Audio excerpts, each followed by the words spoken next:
He had it all: the fame, the fortune, the family. But behind that perfect mustache and calm smile was a man fighting battles no one saw. A secret wedding under fake names, a water theft scandal, a helicopter death on set, and a fortune built on land that nearly turned to dust. For decades, Tom Selleck was Hollywood's quiet hero. Until the lights went out, the cameras stopped, and he was left alone on a dying ranch, wondering if it had all been worth it. This is the untold story of a man who spent his life pretending to be strong until the truth finally broke through. In August 1987, Tom Selleck and British dancer Gilly Mack quietly drove to Lake Tahoe. They wanted a simple wedding, away from crowds and reporters. Fame had been following Tom for years, and this time he wanted privacy more than anything. The plan was to keep the event secret so completely that not even the minister would know who he was marrying. To make sure of it, both of them used fake names on the booking: Tom Jenkins and Susie Mark. Only a few close family members were invited, and the ceremony was set for a small chapel overlooking the lake. When they arrived, things didn't go smoothly. In all the rush to keep the event quiet, they forgot the marriage license. Someone had to drive to Reno before dinner to fix the mistake, while the minister waited. Despite the delay, the couple managed to complete the ceremony that evening with just Polaroid pictures taken by relatives. There were no journalists, no magazine photographers, and no guests outside their circle. The small number of people who attended said it felt more like a family dinner than a celebrity wedding. Tom's need for secrecy wasn't only about avoiding headlines. By that point in his life, he had lived under constant attention for nearly a decade. Since Magnum P.I. It began in 1980. His face had appeared on magazine covers, billboards, and talk shows.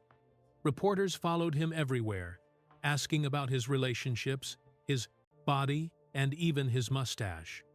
When his first marriage to model Jacqueline Ray ended in 1982, the tabloids treated it like public entertainment. That experience left him exhausted. He once said that fame could be a wall that keeps real life out. By the time he met Gilly in London, he was determined to build something that the world couldn't touch. Gilly, then 25, was performing in the West End musical Cats.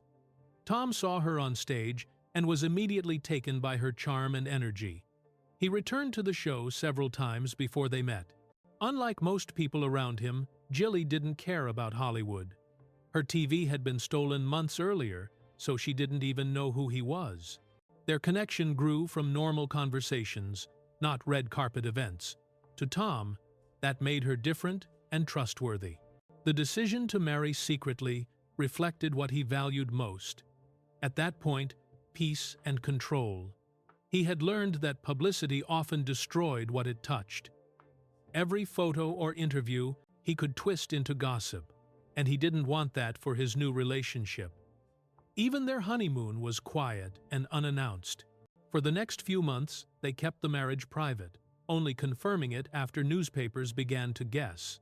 When asked later why he hid it, Tom said simply, "Some things are ours."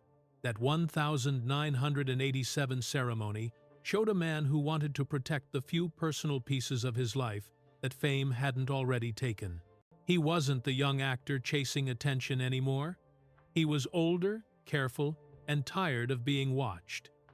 The secrecy wasn't about arrogance, it was about survival, in a world that constantly demanded more. Behind the closed doors of that small chapel, Tom was trying to start over, to hold on to something real. But the silence he built around that day didn't end the struggle. Fame didn't disappear, it followed him home. The same walls that kept cameras out would soon keep pressure in.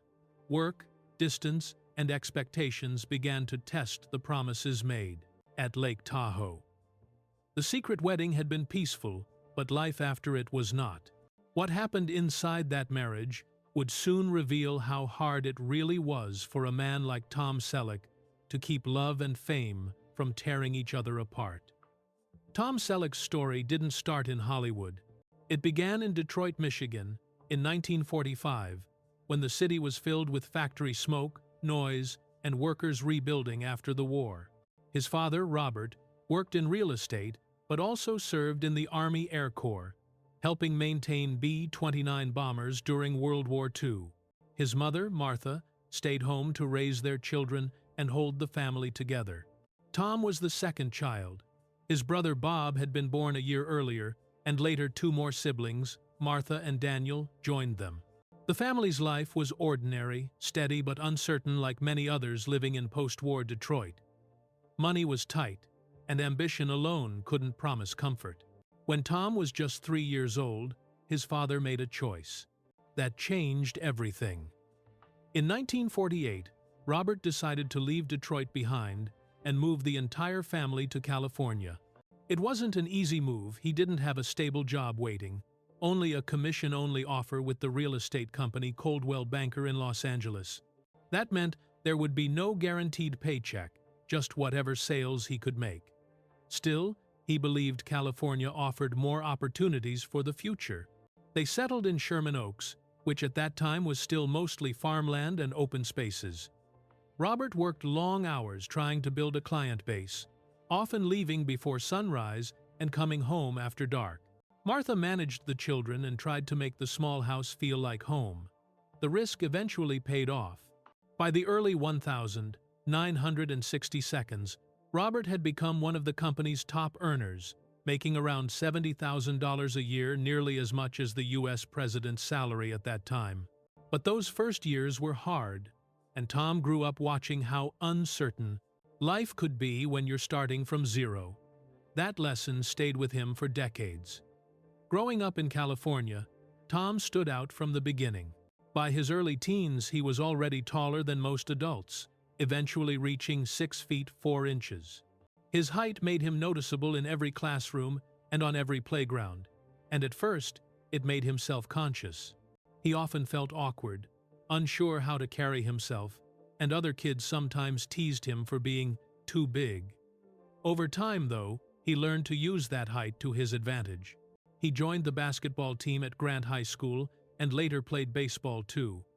Coaches liked his focus and coordination, and he became known as one of the school's more reliable players. Sports gave him confidence and a place to belong.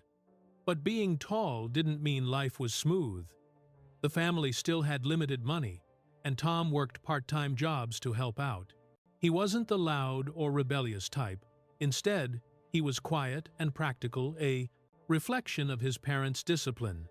Still, teenage years rarely pass without mistakes, and one nearly ended his life. At 17, Tom went for a late-night drive through the winding curves of Mulholland Drive with 2 friends. They were in his mother's red Chevrolet Corvair, a car known for its tricky balance on sharp turns. The road was narrow, the speed high, and one sudden curve changed everything. The car lost control, went airborne, and crashed. The noise of breaking glass and twisting metal filled the air. When the car finally stopped, it was a miracle that anyone was still alive. Tom and his friends crawled out, shaken and bleeding, but alive. The Corvair was destroyed. The police called it a serious accident, and local newspapers briefly mentioned it. For Tom, it was more than an accident. It was a turning point. That crash left deep marks, not just on his body, but on his way of thinking. He wrote about it years later in his memoir, You Never Know, calling it the moment he realized how close life can come to ending without warning. After that day, he became more cautious and serious about nearly everything: his choices, his work, even the people he trusted. Friends said he carried a quiet awareness that time was fragile and luck could vanish fast. The move from Detroit's gray skies to California's sunshine gave Tom the environment where he would eventually find success, but it also gave him the lessons that shaped his character: risk, survival, and responsibility. From a boy surrounded by factories to a young man standing tall in the California sun, every challenge added a layer of resilience. The wreck on Mulholland didn't stop him. It made him more deliberate, more careful, and more aware that one wrong turn could change everything. After finishing high school, Tom Selleck had a clear and simple plan. He wanted a stable career, not the unpredictable life of an actor. His goal was to study business, graduate, and build something practical like his father had done in real estate. Acting was nowhere on his list. He enrolled in Valley Junior College in Los Angeles because it was affordable and close to home. His family still didn't have much money, so living with his parents helped him save on rent and food.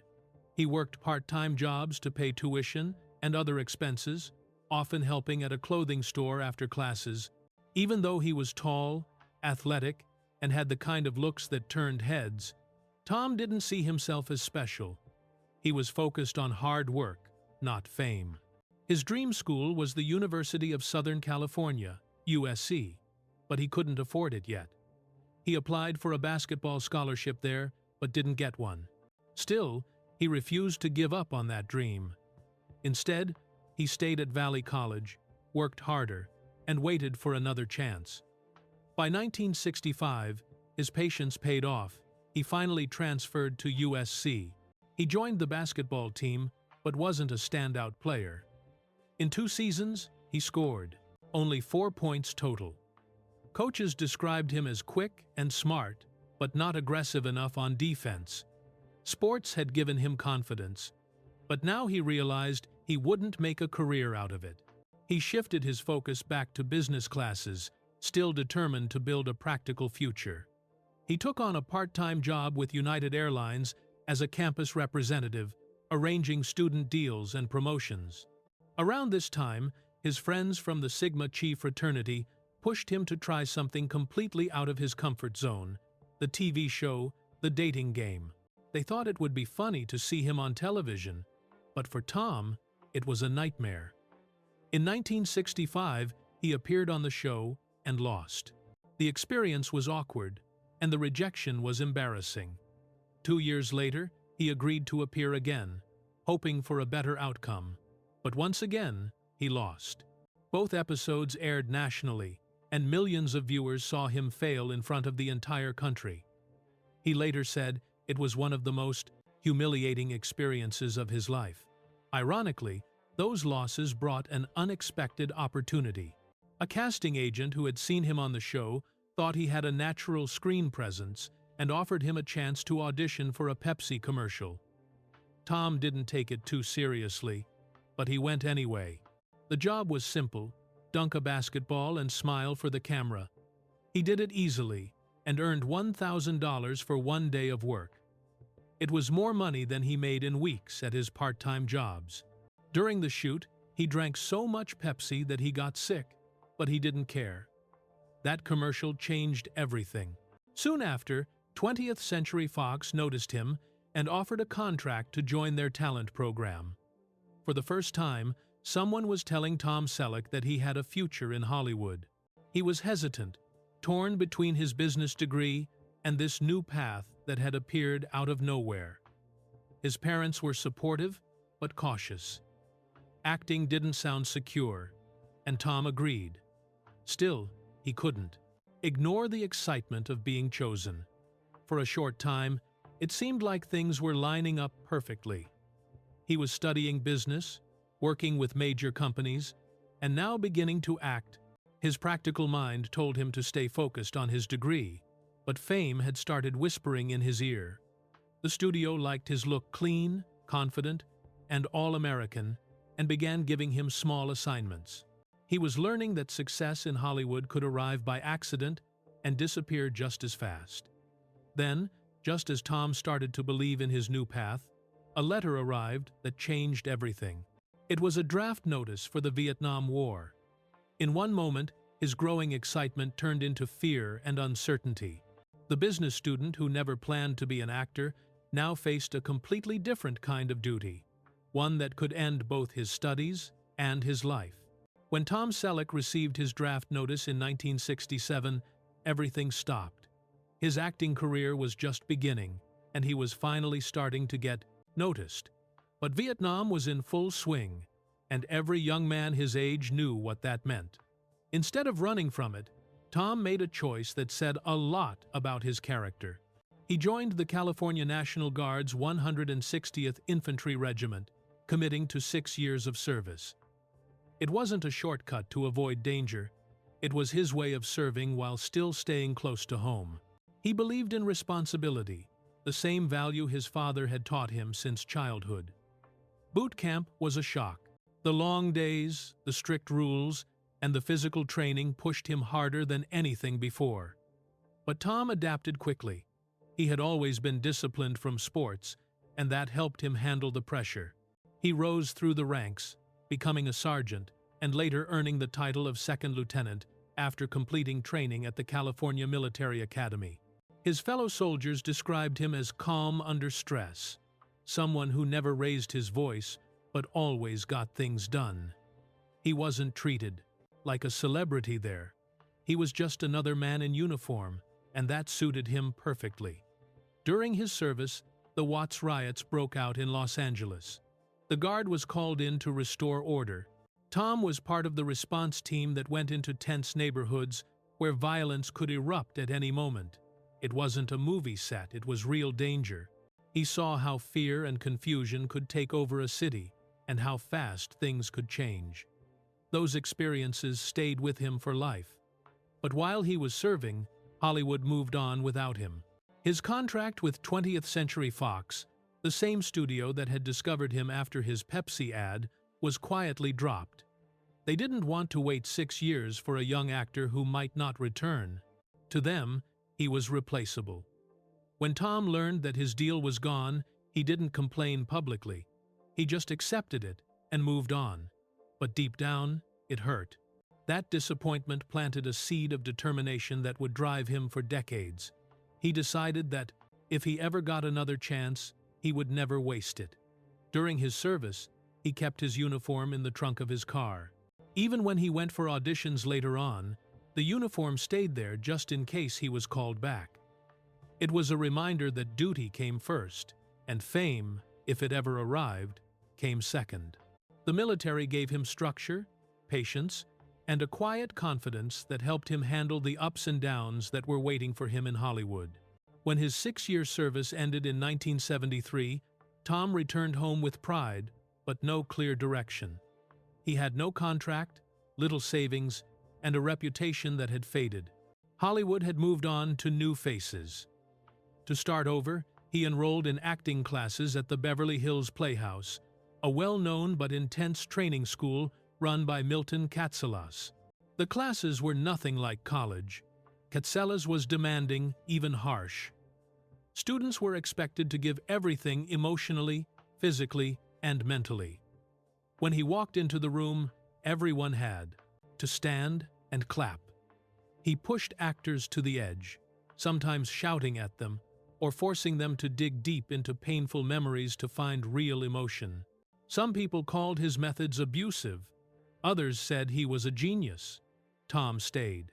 He endured every session, no matter how uncomfortable or strange it became. He wasn't interested in fame anymore. He wanted to learn how to be good. Katselas' training was controversial, but it taught Tom persistence and emotional control. Those lessons would later show in his most difficult roles, where calm strength often spoke louder than words. Even though Scientology was connected to some students at the Playhouse, Tom kept his distance. He focused on the craft, not the rumors. Outside class, he modeled for cigarette ads and clothing brands to pay the bills. His height and clean look helped, but he hated those jobs. He knew they weren't real acting, yet they were the only thing keeping him afloat. By the time the 1,970 seconds began, Tom was older, disciplined, and battle-tested in every sense. He had served his country, lost his studio deal, and started from the bottom again. But that soldier mindset, the one that learned to follow through no matter how long it took, was now part of him. It made him stronger than before.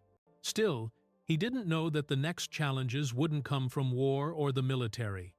They would come from Hollywood itself, where survival could be just as brutal, and the rules were even less fair. When Tom Selleck returned to Hollywood in the early 1,970 seconds, he was ready to work hard and prove himself. But the road ahead wasn't smooth. Acting jobs were hard to find, and even when he did land a role, it didn't last long. For years, he bounced from one small part to another. Guest roles, commercials, short appearances in TV dramas each time, hoping it might be the one that finally stuck. Instead, he faced constant rejection, and sometimes for reasons that made no sense. The most painful one was something he could never change: his height. At 6 feet 4 inches, Tom was taller than most of his co-stars, and directors didn't know how to work around it. Cameras had to be adjusted, marks on the floor changed, and in close-up scenes, he often looked awkward next to other actors. On one project, a producer even told him straight to his face, "You're just too tall for television." That comment stayed with him for years. Being fired for his height made him feel powerless, as if success in Hollywood depended more on appearance than effort. But instead of quitting, he used that frustration to push harder. Between 1974 and 1979, he got occasional parts in popular shows like The Rockford Files. He appeared 6 times as Lance White, a detective who was polite, optimistic, and clean-cut, the total opposite of James Garner's rough, sarcastic lead character. Viewers liked Lance, but behind the scenes, things were tense. Garner wanted Lance to be played as a joke, a naive rookie who didn't really understand the job. Tom, however, saw him as a real person, not a caricature. They disagreed on tone, and arguments often broke out during filming. The tension between them made work stressful, but it also toughened Tom. He learned to stand his ground while still being professional, a skill that later helped him lead his own show. During this time, he also took any film role he could get, even low-budget projects, just to stay active. In 1972, he starred in a horror film called Daughters of Satan, shot in the Philippines. The production was chaotic. The set was small, the communication poor, and the safety standards nearly non-existent. In one scene involving real fire, the special effects team lost control. Flames came dangerously close to Tom, and he suffered minor burns and singed hair before they managed to put it out. The crew couldn't afford to stop shooting, so they patched things up and kept going. Tom didn't complain or ask for special treatment. He finished the job because he needed the credit. Later, he admitted that it was one of the most exhausting experiences of his early career. By the mid-1970s, he had started to get more recognition. But even success came with setbacks.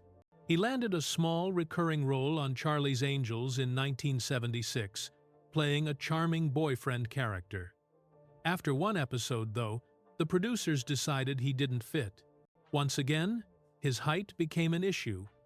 They said it made the Angels look smaller on screen, and that it disrupted the visual balance.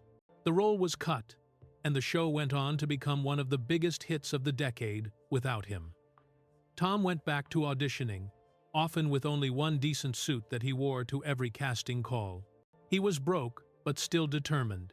Every failure seemed to reinforce his patience and endurance. He wasn't an overnight success story. He was a man learning to survive rejection over and over again. Other actors might have given up, but Tom kept working, taking commercials for products like soap and deodorant just to keep food on the table.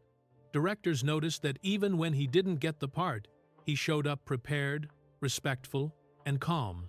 That reputation slowly began to separate him from the crowd.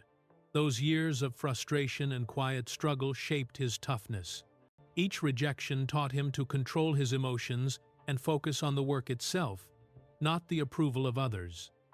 He started to understand that in Hollywood, talent mattered, but endurance mattered more. The same patience that had carried him through the army was now keeping him afloat in acting. Then, when he least expected it, everything changed. The same man who had once been told he was too tall for television would soon be asked to lead one of the most successful shows in TV history, a role that would redefine what it meant to be a strong man on screen. When Magnum P.I. came along in 1980, Tom Selleck was already tired of disappointment. He had done 6 failed pilots, small guest spots, and too many commercials. So, when the script for Magnum arrived, he wasn't excited, he almost turned it down. The version CBS sent him was very different from what audiences later loved. The character was written like a cartoonish James Bond who lived in a mansion, had a hang glider with guns, and acted like a show-off. Tom read it and said flatly, "I don't want to play what I look like." He didn't want to be another smooth-talking hero with no depth. He wanted to play a real man, smart, funny, flawed, and believable. The producers didn't know what to think. CBS was already nervous because the show was expensive to shoot in Hawaii and relied on action scenes, cars, and helicopters. But one man listened, writer and producer Donald Bellisario. He liked Tom's ideas and decided to rewrite the entire pilot script to fit him. It was a big risk. Production had already started, and changing direction mid-shoot cost time and money. CBS worried the show would fail before it even aired. But Bellisario trusted his instincts, and the rewrite changed everything. The new version of Magnum P.I. made Thomas Magnum a private investigator with a sense of humor, heart, and vulnerability. He wasn't rich or perfect. He made mistakes, got hurt, and joked his way through tough moments. Tom's charm made it real. When Magnum P.I. finally aired in December 1980, it exploded in popularity. Tom became a household name almost overnight. Viewers loved that he wasn't another untouchable action star. He was relatable. His Hawaiian shirts, mustache, and Ferrari became iconic symbols of 1,980 seconds television. Women adored him, and men admired him. CBS had finally found their next big hit, and Tom Selleck had found the role that defined his career. But behind the success, the show had problems. The location shoots in Hawaii were physically demanding. The weather was unpredictable, and the crew worked long hours under the sun. The show also relied heavily on stunts and helicopters, which added danger to every production week. In 1980, tragedy struck. During the filming of an ocean scene off the coast of Oahu, a helicopter crashed into the water. The pilot, Robert Sanders, was badly injured, and camera operator Robert Vander Kar died at just 33 years old. The accident deeply affected everyone, especially Tom. He felt responsible, even though it wasn't his fault. After the crash, he pushed the studio to change safety procedures. Tom demanded that productions add more safety coordinators, better briefings, and backup pilots before every helicopter scene. At first, Universal Studios resisted, saying it would cost too much. But Tom didn't back down. He argued that no amount of money was worth another life. His persistence worked. Over the following years, safety rules improved not only for Magnum P.I., but for other television sets as well. He earned respect not just as an actor, but as someone who cared about the people behind the camera. As Magnum P.I. grew in popularity, the network started interfering more. CBS wanted more explosions, more chase scenes, and more episodes to fill their schedule. Tom fought to keep the show balanced, insisting on storylines with humor and character development instead of non-stop action. He even rewrote scenes himself at times when he felt they didn't fit Magnum's personality. The tension with CBS grew, especially over budgets. Each episode cost around $1.2 million to make an enormous figure for the time. The studio asked him to cut location shots and use cheaper actors, but he refused. He believed the show's magic came from authenticity, the Hawaiian setting, the supporting cast, and the details that made it feel alive. In the middle of all this, Tom's personal life was also changing. His long hours on set and growing fame made it difficult to maintain his marriage to Jacqueline Ray. By 1982, they divorced after more than a decade together. It was painful, But Tom didn't talk about it publicly. Instead, he buried himself in work. Every year, Magnum P.I. grew bigger, and so did his fame. He was nominated for several Emmys, and finally won in 1984. That same year, he starred in Three Men and a Baby, a movie that became a massive box office hit and showed his range beyond television. But success came with a cost. By 1987, Tom was exhausted. Years of shooting in Hawaii had taken a toll, and he felt isolated. Fame, pressure, and the constant attention started to wear him down. He missed having a normal life. He later said he felt like a ghost in his own home. During interviews, he admitted that his greatest fear was losing touch with reality. Still, Tom didn't slow down.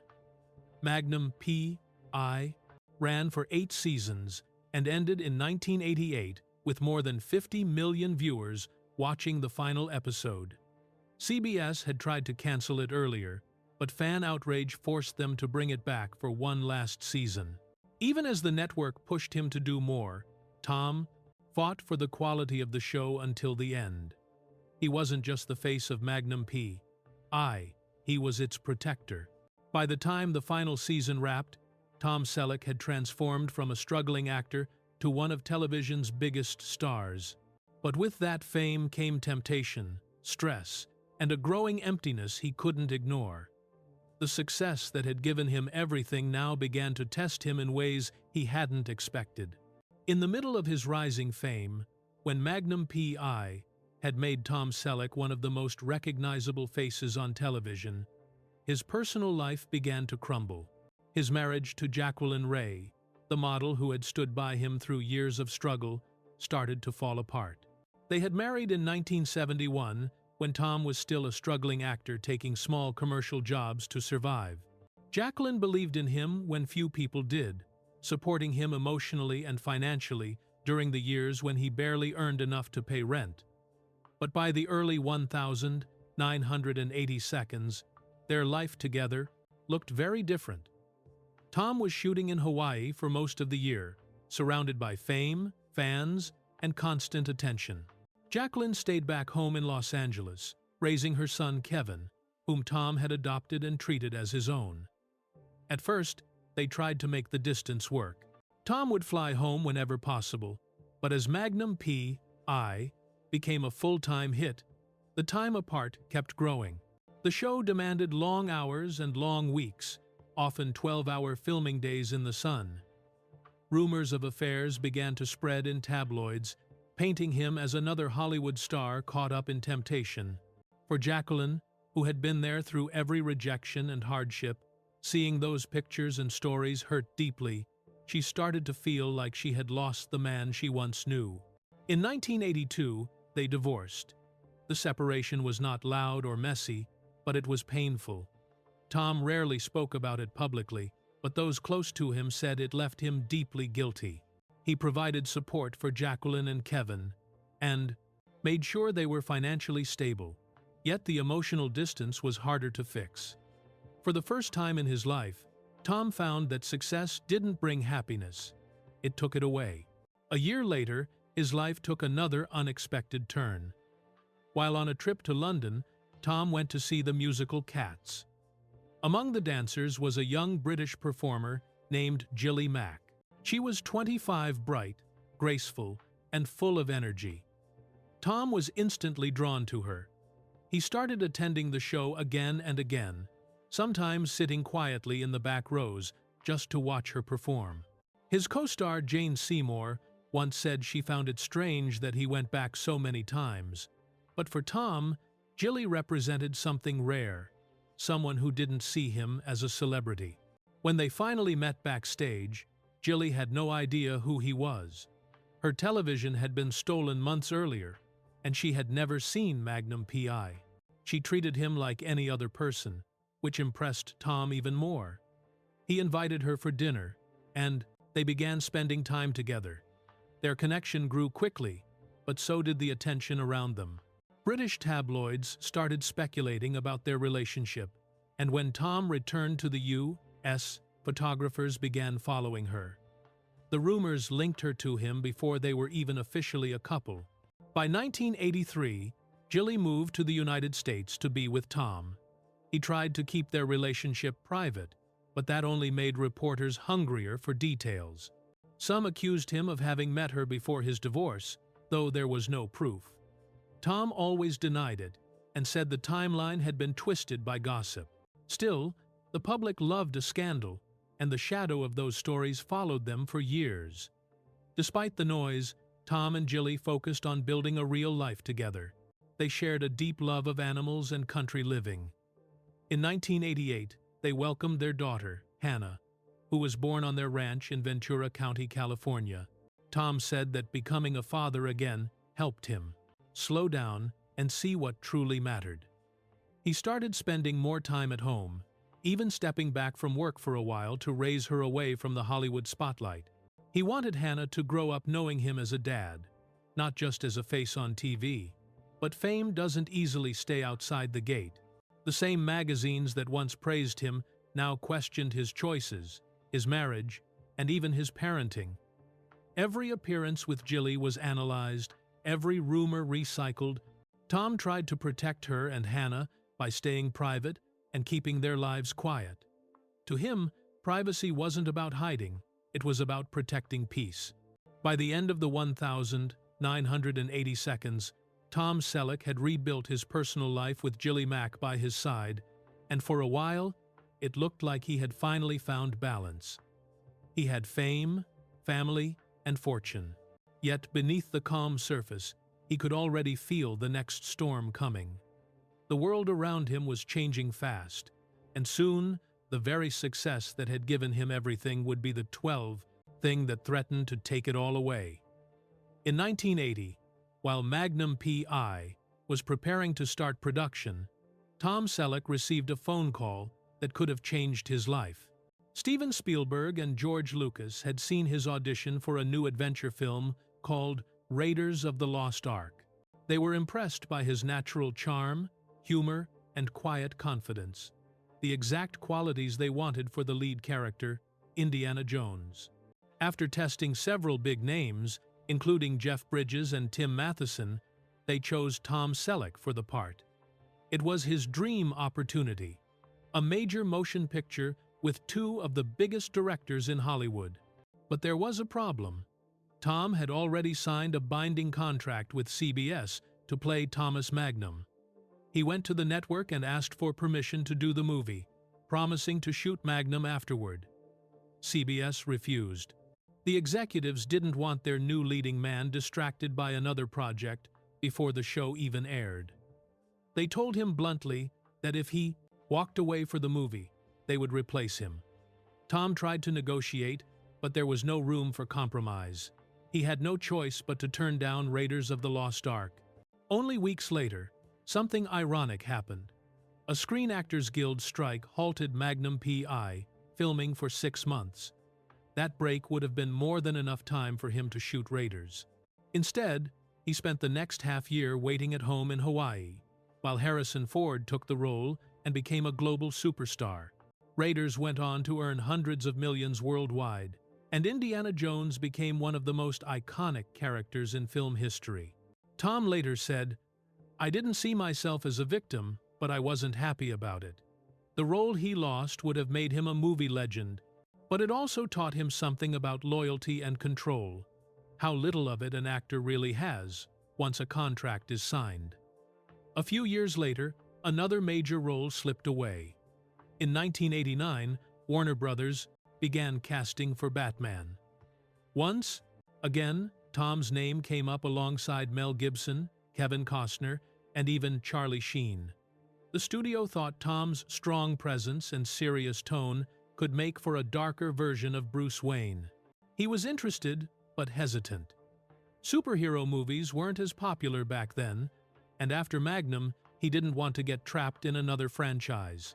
CBS still had rights to his schedule, and commitments to television limited his options. When Michael Keaton was announced instead, fans complained. Many thought he didn't look the part. But when the film released, it made over $400 million and completely reshaped the superhero genre. Tom later admitted he had misjudged it. These missed chances revealed a pattern in Tom Selleck's career. He had the talent and opportunities, but timing and contracts often decided his fate more than personal choice. Unlike many stars who chased fame, Tom remained loyal to his commitments, even when it cost him millions. Some called it bad luck, others called it integrity. He chose responsibility over risk, and though he sometimes wondered, what if, he never expressed bitterness. In the years after Batman, Tom focused more on projects he could shape himself.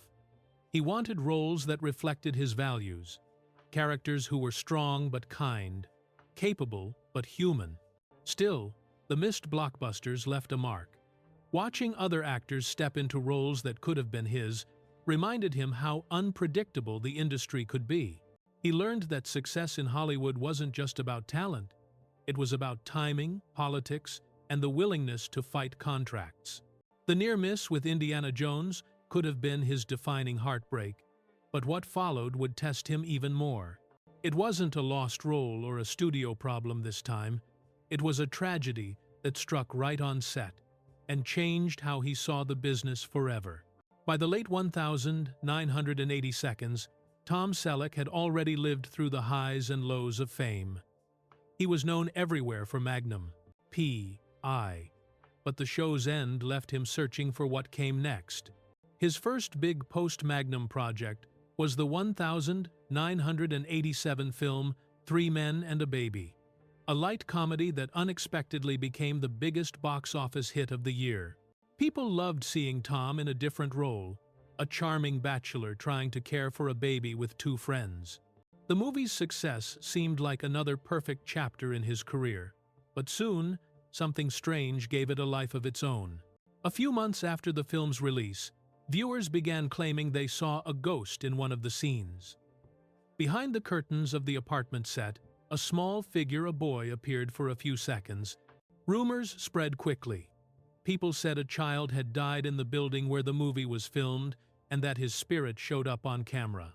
Newspapers and TV shows repeated the story, and many viewers rented the movie again just to look for the mysterious image.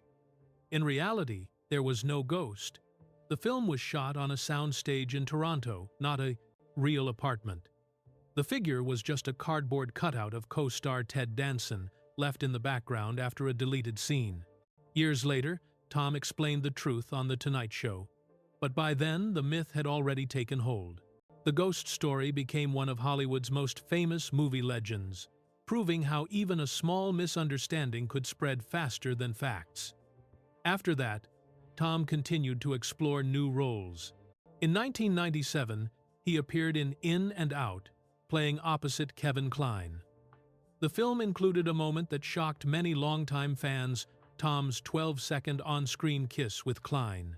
At that time, Tom was known for his traditional masculine image, and he had served on the board of the National Rifle Association, NRA, an organization with strong conservative views.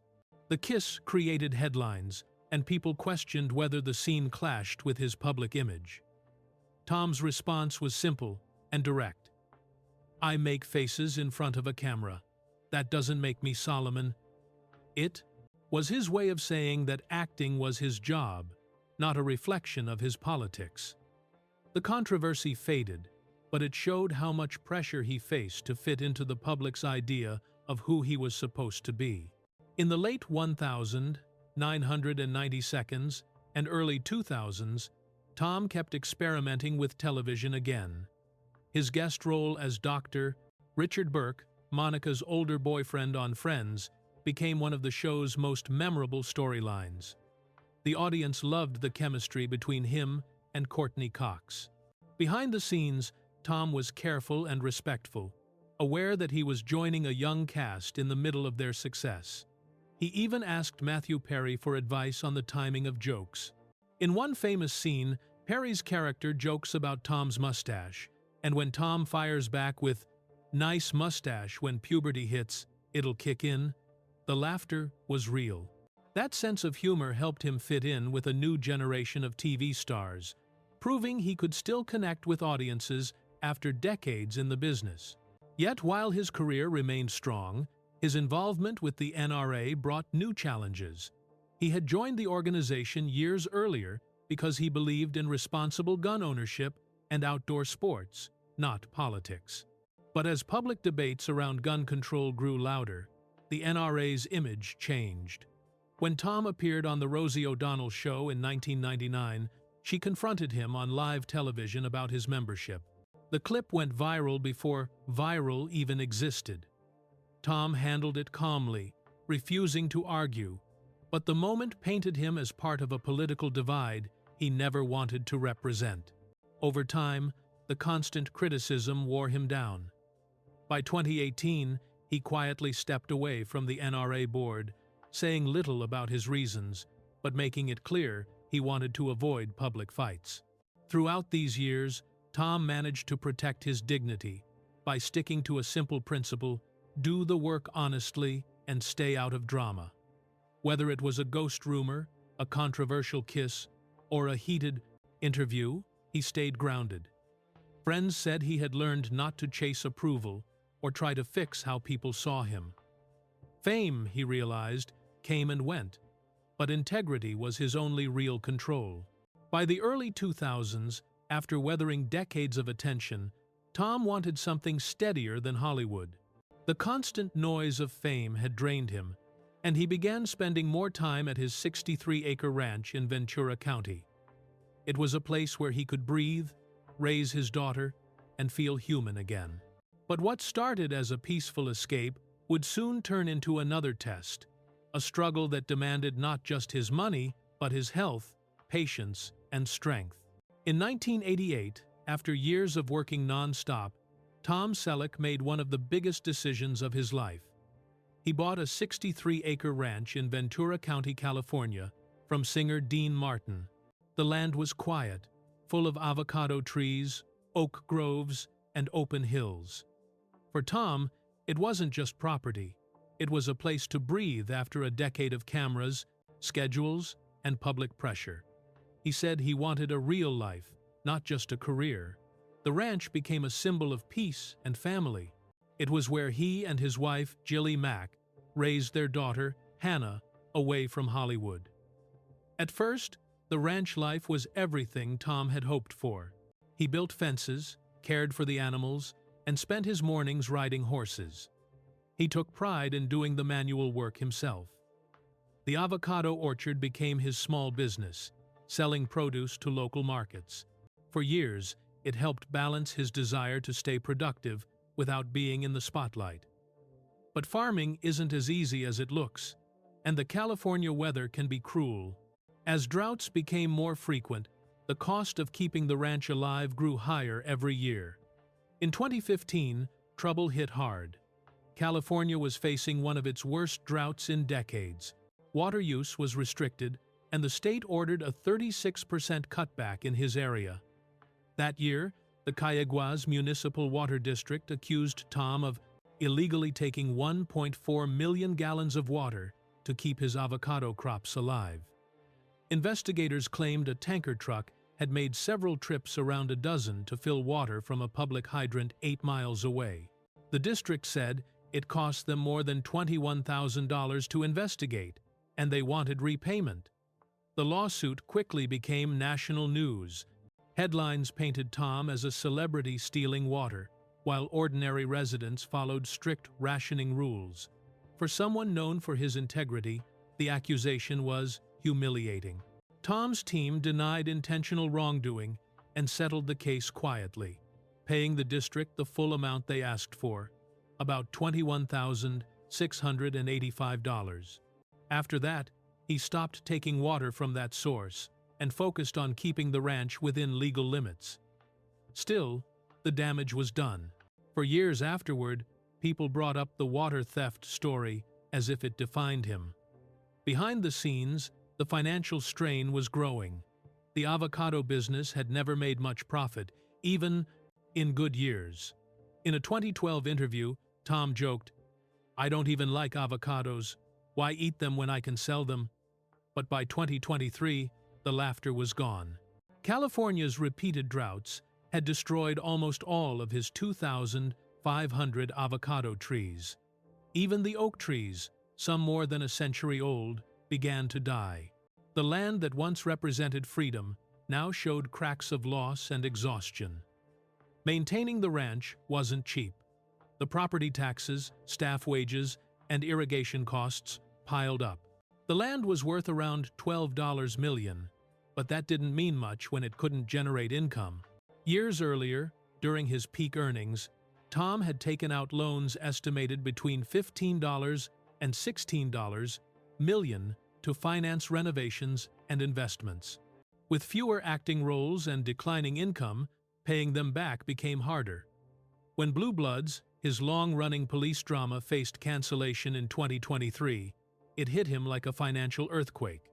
Tom had been earning around $200,000 per episode, nearly $4.8 million a season, but he also had major expenses tied to the ranch.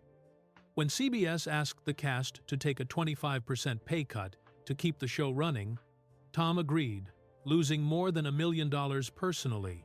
He hoped the sacrifice would save the series, but it wasn't enough. The show ended that December, and his main source of steady income vanished. Even as the ranch struggled, Tom refused to sell it. He said it wasn't just property, it was home. It held decades of memories, the place where his daughter learned to ride, where family dinners stretched late into the night, and where he could walk without being recognized. But the peaceful image hid loneliness. Hannah had grown up and moved away to pursue her own career with horses, and the ranch often felt empty. Friends said Tom spent long hours driving across the land in his truck, checking the remaining trees and talking about what the ranch used to be. By 2024, his health had started to fail. Years of knee pain led to major surgeries on both legs, leaving visible scars. Arthritis made walking difficult, and he often leaned on his truck for support. The physical work that once kept him grounded was now nearly impossible. He tried to stay positive, still doing interviews and promoting his memoir, You Never Know. But even his smile looked heavier. Those close to him said he carried a quiet fear that without work, he might lose the ranch he had built his whole life around. The man who once commanded screens across the world now fought to keep his land alive, not his fame. Each season brought new losses, dead trees, unpaid bills, and the realization that even his strength had limits. But for Tom Selleck, giving up was never an option. He had survived failure, rejection, and public judgment before. The drought, the lawsuit, and the debt were just new battles. Yet this time, the enemy wasn't Hollywood or critics. It was age, time, and the slow fading of everything he had worked to protect. When Blue Bloods began in 2010, Tom Selleck was already in his 60s and had nothing left to prove. Still, the chance to play Police Commissioner Frank Reagan felt like the perfect final chapter, steady, respectable, and deeply human. The show followed 3 generations of a New York police family and mixed police work with quiet dinner scenes about faith, loyalty, and right and wrong. Tom helped shape it from the start. He wanted the family moments to feel genuine, like real life, not a staged conversation. The Sunday dinner scenes became the show's heart because of him.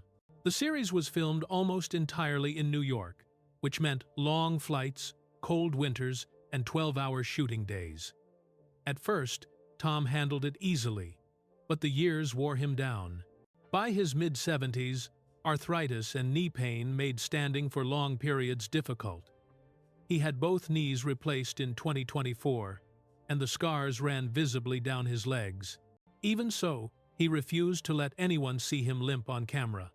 Between takes, he would lean on furniture or crew members for support, then straighten up the moment they called action. His quiet discipline impressed everyone around him. Off-screen, tensions were growing. By 2023, CBS told the cast that costs were too high and that everyone would need to take a 25% pay cut to keep the show alive. Tom agreed immediately.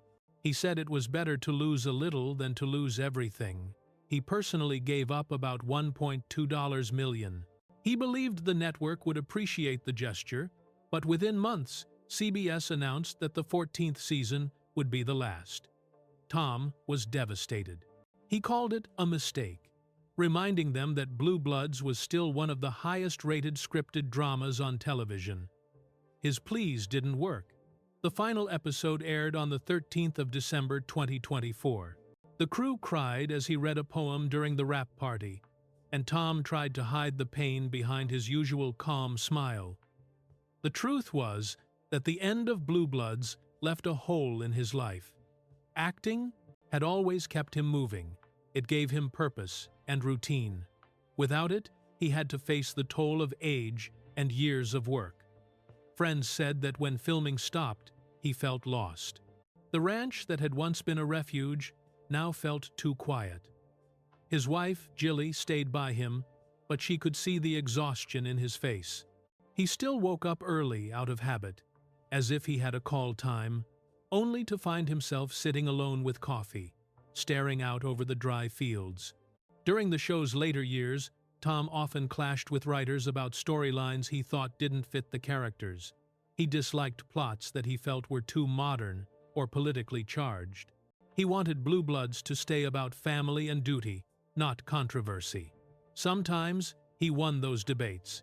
Sometimes he didn't. Still, his leadership earned respect from the younger cast. Donnie Wahlberg called him the anchor that kept everything steady. Even when his body ached, Tom never complained. He told the cast, "If you're lucky enough to work this long, you owe it your best."